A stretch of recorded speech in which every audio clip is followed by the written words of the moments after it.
د پخوا زمانې کیسه ده.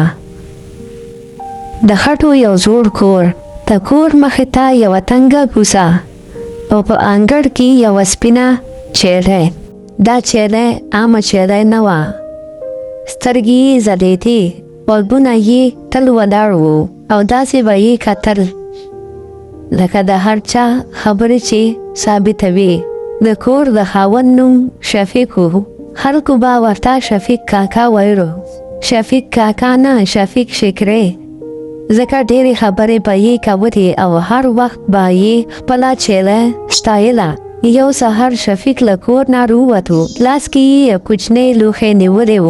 راځه خورې، نن ښه پای راښوه، میلمانه لرم، ما ته شرم مه جوړوه. چیلۍ یوازې مې وکړو. شفیق وخندل. هغه پوهېږم چې پوهېږي. ګاونډي حاجي رحمان په دیوال شانه وویل: شفیق جانه، ته چیلۍ سره خبرې کوي، ته له ځان سره. شفیق په جار وویل: دا عامه چیلۍ نه ده، زما خبرې اوري، زه چې څه ورته وایم هغه ته وي. حاجي رحمان وخندل. بس نو پام کوه چې وروسته تا خبرې بېرته تالو ګرځوي. شفیق بې پروا په چیلۍ لاس ووهو. دا چیلۍ ده، قاضي نه دی. خو چیلۍ بیا داسې ورته وکتل چې څه پټ پلان لري. هغه ورځ شفیق 3 ملګري رابللي وو: بلال، نعمت او سلیم. بلال د کلي تر ټولو زیاتې پوښتنې کوونکی سړی و. هغه هر څه کې به شک کوو. نعمت ډېر خندوکی و، هر څه پسې به یې ټوکه کوله. او سلیم به خاموش و، او چې خبره به یې وکړه نو سمه به یې وکړه. شفیق که سهاره شور جوړ کړو: نن به تاسو ته داسې چای جوړوم چې ښار کې به هم نه وي څښلي. بلال وخندل. اول پای راوړه، بیا به ګورو. شفیق په ډاډ وویل: زما چیلۍ کافي ده. هغه انګړ ته لاړو. چیلۍ ولاړه وه. شفیق کېناستو، لوښی یې کېښودو. راځه خورې، بې شرمه مه جوړېږه. چیلۍ چوپ وه. شفیق لږ غوسه شو.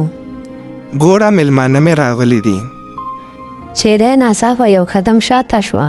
اچانک چیلۍ یو زوروره لته ووهله او بالټۍ په هوا کې د شفیق په سر راوتمبېدو.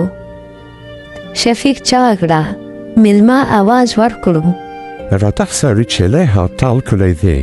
شفیق بیا وویل: که پای راکې نو تازه ګیا به درته واچوم.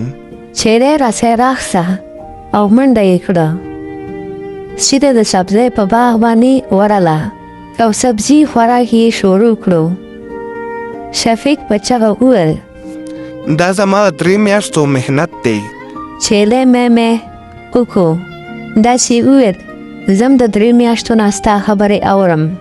میلمانه لاړو خو نیمه سبزي یې تباه شوه. شفیق ځان له په انګړ کې ناست و. چیلۍ ورته خاموشه ولاړه وه. چیلۍ ته یاد ورغلو چې هغه واړه وه نو ته به ورته خپله پای ورکول او په غېږ کې به یې اخیسته. څه ورځې وروستو شفیق به ورسره خبرې کولې، خو دا ځل په نرمۍ. یو سهار بیا د پای وخت شو. هغه په احتیاط کېناست و. که نن دې پای راکړه، زه به ستا دپاره نوی سوری جوړ کړم. چیلۍ په ارامه ودرېده. شفیق حیران شو. رښتیا لوښی ترې ډک کړو. هغه د خوشحالۍ نه چغه ووهله: الحمدلله. هغه ورځ بیا ملګری راغلو. بلال وویل: نن امن دی که نه؟ شفیق وخندل. نن زه بدل شوی یم. نعمت وویل: یعنی چیلۍ د لاسابک درکړو؟ شفیق په خندا جواب ورکړو: هاو، کله کله استاد چیلۍ او شاګرد انسان. ټولو وخندل. بلال وویل: نو دا کیسه به موږ د خپلو ماشومانو ته وایو. نو خوږو کتونکو، په دې کې موږ ته دا سبق میلاویږي چې نرمي کوئ، د انسانانو سره هم او د ځناورو سره هم. نو خوږو کتونکو، ویډیو در سره لایک او چینل ته سره سبسکرایب کړئ.